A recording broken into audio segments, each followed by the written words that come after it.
दोस्तों, आज हम एक्सप्लेन करने वाले हैं हाल ही में आई एक कमाल की मूवी जिसका नाम है ध्रुव, जिसमें कृति सैनन, करीना कपूर और तब्बू लीड रोल में है। और ये मूवी आपको जरूर पसंद आएगी। इसी बात पर वीडियो को भी लाइक कर दीजिए। हम चलिए कहानी शुरू करते हैं। तो मूवी की शुरुआत में हमें एयरपोर्ट का सीन दिखाते हैं, जहाँ पर कस्टम ऑफिसर 3 एयर होस्टेस को अरेस्ट करके अपने साथ ले जाते हैं, जिनके नाम है गीता सेठी, दिव्या राणा और जैस्मीन। तब हमें दिव्या राणा अपनी स्टोरी बताती है कि वो एयर होस्टेस कैसे बनी। असल में दिव्या एक टॉपर लड़की थी जो कि एक ननेरी नाम की जगह पर रहती थी। वहाँ पर एक एयरपोर्ट तो था, पर कभी वहाँ पर कोई प्लेन लैंड नहीं करा। तो वहीं से दिव्या का सपना था कि वो एक पायलट बने और प्लेन यहाँ पर लैंड करे। दिव्या ने पायलट बनने के लिए काफी मेहनत भी करी और उसके घर वालों को लगता था कि वो तो पायलट बन ही जाएगी, इसलिए उसकी पढ़ाई के लिए उन्होंने लोन तक ले लिया। पर किस्मत के चलते वो पायलट नहीं बन पाई। अब दिव्या की हिम्मत नहीं थी कि वो अपने घर वालों से सच बता पाए कि वो पायलट नहीं बन पाई है, इसलिए वो एयर होस्टेस ही बन गई। लेकिन दिव्या के घर वालों को लगता है कि उनकी बेटी पायलट बन चुकी है और दिव्या धीरे धीरे करके अपनी पढ़ाई का लोन उतार रही है। फिर इसके बाद हमें गीता सेठी की कहानी बताते हैं कि गीता और उसके हस्बैंड काफी रिच फैमिली से थे, जिनका सेठी किचन का एक अच्छा खासा बिजनेस था। पर सेठी भाइयों की लड़ाई के चलते गीता की फाइनेंशियल कंडीशन खराब हो गई और उसे घर चलाने के लिए एयर होस्टेस की जॉब करनी पड़ी, जो कि उसे काफी आसानी से मिल भी गई, क्योंकि गीता मिस करनाल रह चुकी थी। यह गीता मिस्टर सेठी से कहती है कि जैसे मेरा पीएफ एयरलाइंस वाले दे देंगे, मैं जॉब छोड़ दूंगी और हम दोनों अपना गोवा में रेस्टोरेंट खोलेंगे। फिर हम जैस्मिन की स्टोरी देखते हैं, जहाँ जैस्मिन के मम्मी पापा के डिवोर्स होने के बाद जैस्मिन अपने नाना के साथ ही रहती थी, जो कि उसका पूरा ख्याल रखते थे। धीरे धीरे जैस्मिन बड़ी हुई तो उसने देखा कि उनके पास इतने ज्यादा पैसे नहीं हैं और जैस्मिन को पैसों से बहुत लगाव था, इसलिए उसने बिजनेस करने की सोची, लेकिन उसमें भी बुरी तरह फेल रही। इसके बाद उसे किसी ने एयर होस्टेस बनने के बारे में बताया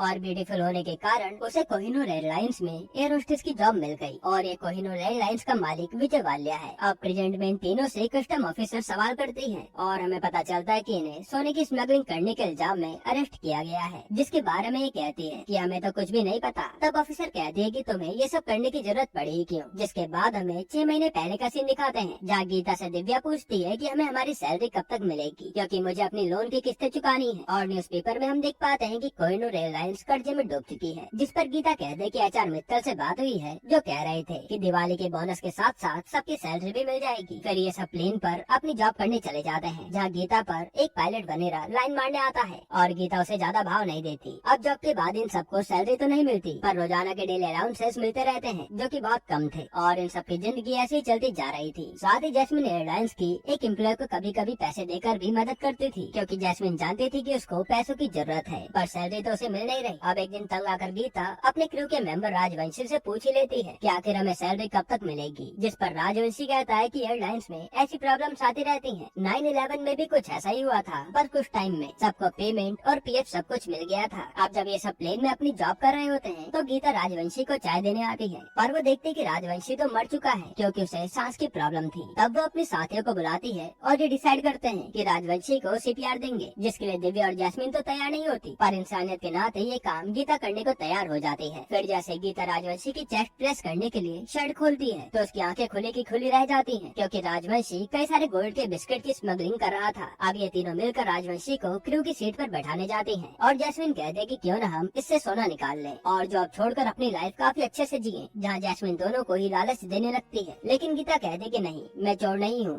और मुझे जेल नहीं जाना, इसलिए गीता और दिव्या इसके लिए तैयार नहीं होती। इसके बाद ये लोग राजवंशी की बॉडी और सोना कस्टम वालों को दे देते हैं। यहीं पर हम जयवीर नाम के कस्टम ऑफिसर को देखते हैं, जो कि दिव्या को देखते ही स्माइल देता है और दिव्या जैस्मिन से बताती है कि ये दोनों बास्केटबॉल के टूर्नामेंट के दौरान मिले थे, जहाँ जयवीर और दिव्या करीब आए और इंटीमेट भी हुए, लेकिन उसके बाद ये फिर कभी नहीं मिले। अब जयवीर आकर दिव्या से बात करता है और उसका नंबर भी ले लेता है कि हम टच में रहेंगे। वहीं इनका एचआर मित्तल भी राजवंशी की बॉडी के पास खड़ा था, जिसे गीता बुलाती है, पर वो उसे इग्नोर कर देता है। और जब कस्टम वाले बात करते हैं, तो हमें पता चलता है कि ये तो टोटल 12 किलो सोना था, जो कि अलबुर्ज ले जाया जा रहा था। जिसके बाद कस्टम वाले और भी ज्यादा एक्टिव हो जाते हैं। फिर यहाँ से ये तीनों अपने अपने घर आती हैं, तो हम देखते हैं कि तीनों की घर की कंडीशन ज्यादा अच्छी नहीं है, जहाँ एक तरफ जैस्मिन ठीक तरह से अपना घर का भाड़ा तक नहीं दे पा रही, वही दिव्या के पापा को लोन की इंस्टॉलमेंट देने के लिए अपनी ऑटो बेचनी पड़ी और गीता और उसके पति को भी कम पैसों में गुजारा करना पड़ रहा है। अब जैस्मिन के पास उसके नाना आते हैं, जो कि उसे अपनी एक सोने की पुश्तैनी अंगूठी देते हैं और घर का भाड़ा देने के लिए जैस्मिन बिना बताए वो अंगूठी बेच देती है। इसके बाद जब गीता सब्जी खरीद रही होती है, तो वहाँ उसकी मुलाकात उसके क्रू की मेंबर सुधा से होती है, जो पहले काम किया करती थी। गीता सुधा से पूछती है कि मित्तल जी कहाँ हैं, जो हमारा फोन तक नहीं उठा रहे हैं। असल में मित्तल ने अपनी पहली पत्नी को छोड़कर सुधा से शादी की थी, पर सुधा कहती है कि अब वो मुझसे भी ज्यादा ज्यादा बात नहीं करते। फिर हम न्यूज में विजय वाल्या का इंटरव्यू देखते हैं, जहाँ कहा जा रहा था कि कोहिनूर एयरलाइंस बैंकक्रप्ट हो चुकी है, लेकिन विजय वाल्या कहता है कि ऐसा कुछ भी नहीं है, बिजनेस में कभी पैसा आता है तो कभी नहीं आता, और ये सब हम मैनेज कर लेंगे और हम अपने 4000 एम्प्लॉयज का विश्वास टूटने नहीं देंगे। अब यह गीता जब अपनी जॉब के लिए निकलने वाली थी, तब इसकी नजर मित्तल पर पड़ती है और वो मौका देखते ही मित्तल की गाड़ी के सामने आ जाती है, जिसके बाद मित्तल और ये दोनों साथ में होते हैं और गीता उससे सच पूछती है कि कोहिनूर एयरलाइंस बैंकक्रप्ट हो गई है क्या, इसलिए हमारे पैसे नहीं मिल रहे हैं ना। जिस पर मित्तल कहता है कि ऐसा कुछ भी नहीं है, पर बातों में वो बता ही देता है कि हाँ, अब किसी को भी पैसे नहीं मिलने वाले, और गीता ये सुनकर उदास हो जाती है कि अब उसके पीएफ का क्या होगा। इसके बाद गीता सीधा एयरलाइंस के वेयरहाउस में दिव्या और जैस्मिन के साथ आती है और वहाँ से सब चीज भरने लगती है कि पैसा तो नहीं मिलने वाला, कम से कम यहाँ की चीजें ही अपने साथ ले जा लूं। तब जैस्मिन उससे इसका कारण पूछती है और सच्चाई जानने के बाद इन दोनों के भी होश उड़ जाते हैं, जिस पर जैस्मिन कहती है कि तुम्हारे कारण ही वो सोना हाथ से निकल गया, और दिव्या भी इसके लिए सॉरी कहती है कि हाँ, हमें सोना रख लेना चाहिए था। फिर गीता कहती है कि राजवंशी काम किसके लिए कर रहा था, काश हमें पता चल पाता। तब जैस्मिन कहते है कि अभी पता चल जाएगा,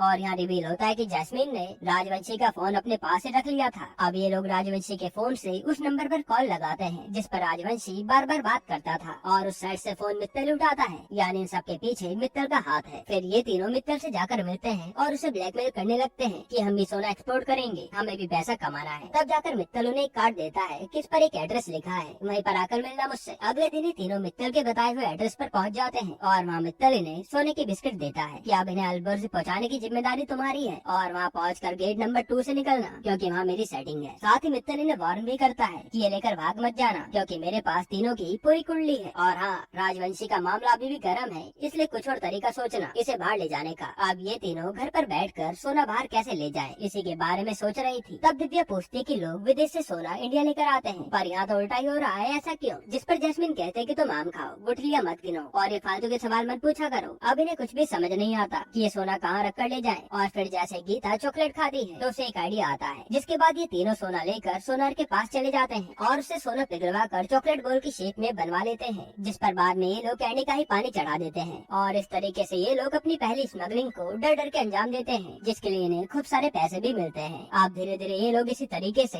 हर रोज सोना बाहर पहुँचाने लगते हैं और खूब पैसा भी कमाते हैं, जिससे तीनों की जिंदगी सही होती जा रही थी। जहाँ जैस्मिन अपने नाना की अंगूठी वापस खरीद लेती है और गीता को अपना रेस्टोरेंट खोलने का सपना साकार होता नजर आ रहा था, और ये लोग इन पैसों से खूब एंजॉय भी करते हैं और जो मन में आता है वही खरीदते रहते हैं। साथ ही जैस्मिन कुछ पैसे उस एम्प्लॉय को भी देती है ताकि उसकी थोड़ी मदद हो पाए। अब एक दिन इन तीनों की तरह खुश होकर काम करता देख क्रू की एक लड़की को शक होता है कि सैलरी न मिलने के बाद भी ये लोग इतना खुश क्यों हैं, पर वो इन्हें कुछ भी कहते नहीं। फिर एक दिन जब ये लोग अपनी फ्लाइट के लिए जा रहे होते हैं, तब इन्हें कस्टम ऑफिसर रोक लेती है और उनके सामान की तलाशी लेने लगती है। अब जैसे वो ऑफिसर उस चॉकलेट वाले बॉक्स को उठाती है, तभी वहाँ जैस्मिन को जयवीर दिखता है और वो दिव्या का नाम लेकर उसे वहाँ पर बुला लेती है, जिसके बाद जयवीर उस ऑफिसर से कहकर उन्हें जाने देता है। और यहाँ पर आज ये बाल बाल बचे थे। अब जॉब के बाद ये लोग जब घर जा रहे होते हैं, तब जैस्मिन दिव्या को जयवीर के नाम से छेड़ती है कि अब तो दोनों क्लोज आ गए हैं, और फिर वो मौका देखते दिव्या के फोन से जयवीर को मैसेज कर देती है डिनर के लिए, और तीनों को इतना खुश देखकर उनके साथ वाली मेंबर को थोड़ी जलन हो रही थी। अब रात को दिव्या जयवीर के साथ डिनर करने आती है, जहाँ पर ये दोनों क्लोज आ जाते हैं, पर दिव्या कहते कि आज नहीं फिर कभी करेंगे। इसके अगले दिन जब ये लोग फ्लाइट पर होते हैं तो इन्हें आज का अलाउंस मिलता है, जिसे देखकर वही क्रू मेंबर कहती है इतने पैसों से तो मैं अपने बच्चे को भी अच्छे स्कूल में नहीं पढ़ा पाऊंगी, और वो अपना हाल बताकर रोने लगती है, जिसे देखकर दिव्या और गीता को दया तो आती है, पर वो कुछ कहती नहीं, क्योंकि अगर वो इन्हें सच बता देंगे तो ये बात हर तरफ फैल जाएगी कि कंपनी बैंकक्रप्ट हो चुकी है, और फिर इनका गोल्ड बाहर ले जाना नामुमकिन हो जाएगा। फिर कहानी प्रेजेंट में आती है, जहाँ कस्टम ऑफिसर बार बार सोने के बारे में पूछे जा रही थी कि बुड्ढे के मरने के बाद सोना बार बार अलबुर्ज में स्मगल किया गया है और मुझे उसमें तुम्हारा हाथ लग रहा है, पर ये तीनों साफ साफ मना कर देती हैं। जिसके बाद वो ऑफिसर उनकी फोन चेक करते हैं और जैस्मिन के फोन में उसे इन तीनों की बार में ग्रैंड पार्टी करते हुए फोटो दिखती है, और वो पूछती है कि इतना पैसा कहाँ से आया। फिर सीन पास्ट में जाता है, जहाँ ये तीनों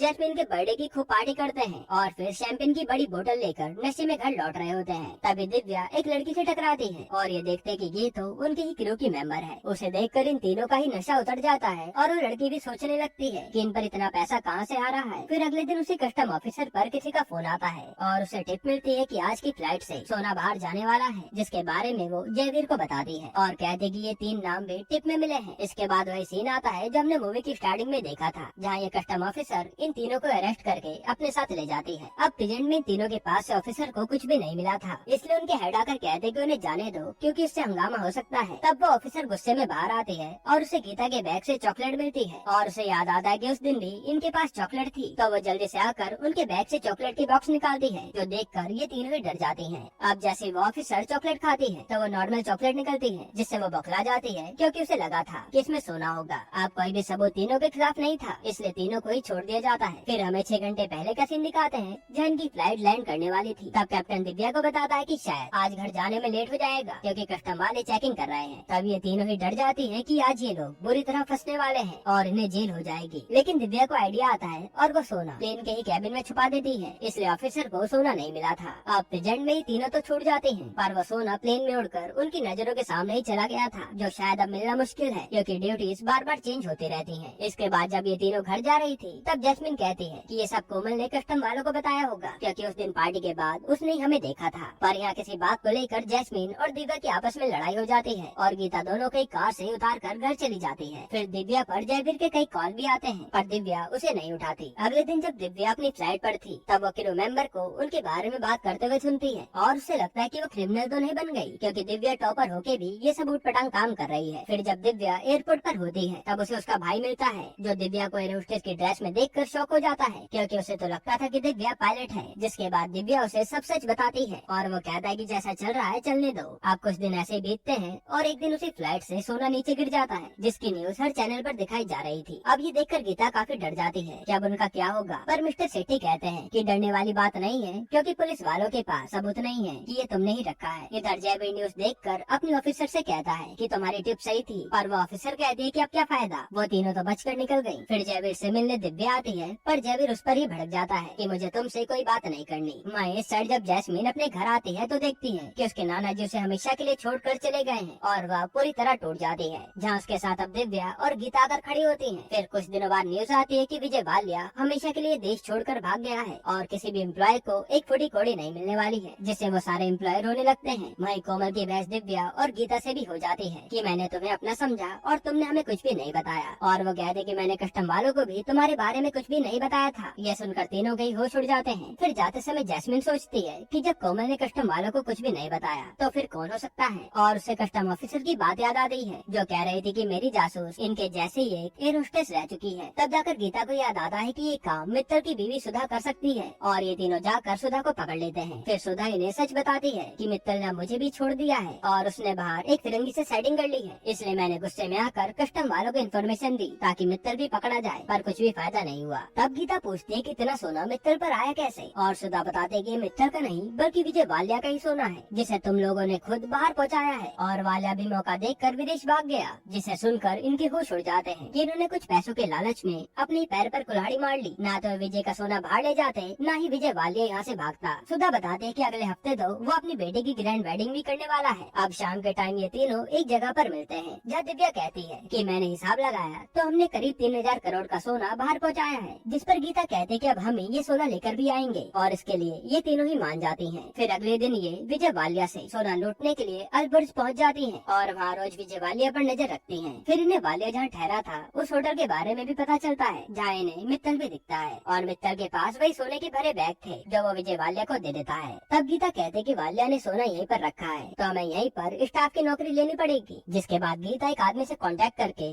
उसे पैसा खिलाकर यह स्टाफ में भर्ती हो जाती है। फिर ये तीनों आगे की प्लानिंग करते हैं कि ये सोना निकाल कर कैसे लाएंगे, लेकिन यहाँ ये प्रॉब्लम थी कि पूरे होटल में कैमरे ही कैमरे लगे थे। तब दिव्या सीधा अपने भाई को कॉल करती है जो कि हैकिंग में एक्सपर्ट है, और वो कैमरा हैक करने के लिए मान जाता है, लेकिन इसके लिए सर्वर की इन्फॉर्मेशन दिव्या को अपने भाई तक पहुँचानी थी, जिसे स्टाफ बनकर दिव्या हासिल भी कर लेती है और उसका भाई हैक करने के काम में लग जाता है। इसके बाद गीता को एक लेडी से पता चलता है कि इस होटल के रूम का पासवर्ड और कार्ड सिर्फ रूम ओनर के पास ही होता है और हम लोग बिना उनके कार्ड के गेट नहीं खोल सकते, यानी कि अब इन्हें वालिया के रूम में जाने के लिए उसका कार्ड भी निकालना होगा। तब जैस्मिन इन्हें कहती है कि मुझे वालिया के साथ 2 मिनट भी मिल जाए तो मैं उसका कार्ड चुरा लूंगी, पर वो मुझे अपने पास भी भटकने नहीं देगा। लेकिन यहाँ उसके पास एक और आइडिया था, जिसके अगले दिन ये लोग सीधा मित्तल से मिलने चले जाते हैं और यहाँ वो मित्तल को भड़काने लगते हैं कि मैंने तुम्हारी थी लेकिन सारा सोना वालिया ले गया, और वो मित्तल को 7% कमीशन का लालच देकर वालिया से कार्ड को लेने के लिए कहते हैं। तब मित्तल भी मान जाता है। अब रात को वालिया की बेटी की पार्टी होती है जहाँ गीता और दिव्या स्टाफ बनी हुई थी, और जैस्मिन एक आदमी से दोस्ती करके पार्टी में आ जाती है। फिर यहाँ ये लोग कैसे भी करके वालिया से उसका कार्ड ले लेते हैं। वहाँ इधर दिव्या भी अपने भाई की मदद से होटल के सारे कैमरे खराब करवा देती है, और फिर ये तीनों ही वालिया के रूम में पहुँचते हैं। फिर फिर जैसे ही तीनों सामने रखे सूटकेस को खोलते हैं तो इनके होश उड़ जाते हैं, क्योंकि तीनों ही बैग खाली थे और इनका पूरा प्लान फेल हो गया। तभी माँ पर वाले की बेटी आ जाती है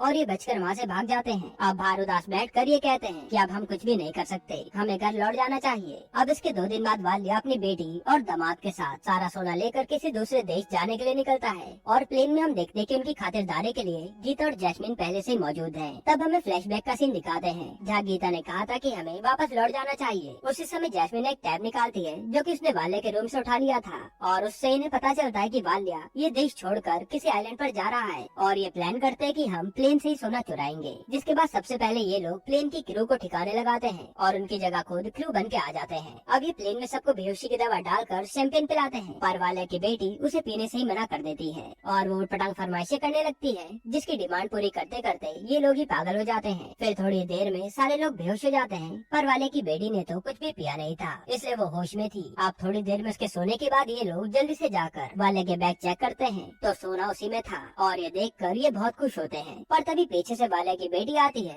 और वो अपने पापा को जगाने लगती है, पर दवाई के कारण शोर मचाने के बाद भी कोई जागता नहीं और ये वाले की बेटी को बांध देते हैं। फिर जैस्मिन और गीता उन बैग को बंद करके ले जाने की तैयारी करते हैं और यहाँ वाले की बेटी किसी तरह से प्लेन उड़ाने वाले कैप्टन को कांटेक्ट करती है और हमें पता चलता है कि प्लेन उड़ाने वाला कोई और नहीं बल्कि दिव्या ही है। फिर हमें फ्लैशबैक दिखाते हैं जहाँ इन्हें पता चला था कि वाल्या के प्लेन का पायलट वही आदमी है जो कि गीता पर लाइन मारता है, इसलिए गीता उससे मिलने गई और उसे बेहोश करके बंद कराई। फिर उसकी जगह दिव्या ने ले ली। अब प्रेजेंट में जब प्लेन को लैंड करने की बारी आती है तो दिव्या काफी ज्यादा डरी हुई थी, क्योंकि उसे प्लेन तो उड़ाना आता था पर लैंड करना नहीं आता था, इसलिए वो गीता के कहने पर प्लेन लैंड करने के लिए किताब पढ़ती है। फिर वो रनवे देखकर प्लेन को बड़ी मुश्किल से लैंड करती है और यहाँ दिव्या को पता चलता है कि ये तो उसी का गांव है और ये दिव्या को पता चलता है कि ये तो उसी के गांव का रनवे है जहाँ वो कभी प्लेन उड़ाना चाहते थे। इसके बाद ये तीनों वो सोना लेकर वहाँ से चली जाती हैं और वाले तीनों को ही देखता रह जाता है पर कुछ कर नहीं पाता। फिर थोड़ी देर में वहाँ पर पुलिस और कस्टम वाले आ जाते हैं जो कि वाल्या को अरेस्ट कर लेते हैं और सोना भी जब्त कर लेते हैं, क्योंकि इन तीनों ने पहले ही जैविक से डील कर ली थी। इसके बाद हम देखते हैं कि इन तीनों ने वाले के बैग से पहले ही सोना निकाल लिया था, जिसको वह क्रू मेंबर्स में बांट देते हैं और मित्तल को भी उसका हिस्सा मिल जाता है जो कि सुधा के पास लौट आता है। और फिर जयवीर और दिव्या की भी लव स्टोरी शुरू होती है, जिसके बाद ये मूवी यहीं पर एंड होती है। दोस्तों, आपको ये मूवी कैसी लगी हमें कमेंट में जरूर बताइएगा और अगला एक्सप्लेनेशन आप कौन सी मूवी पर देखना चाहते हैं वो भी कमेंट कीजिएगा। बाकी अगर आपको हाल ही में आई एक कमाल की मूवी देखनी है तो आप ये वीडियो देख लीजिए।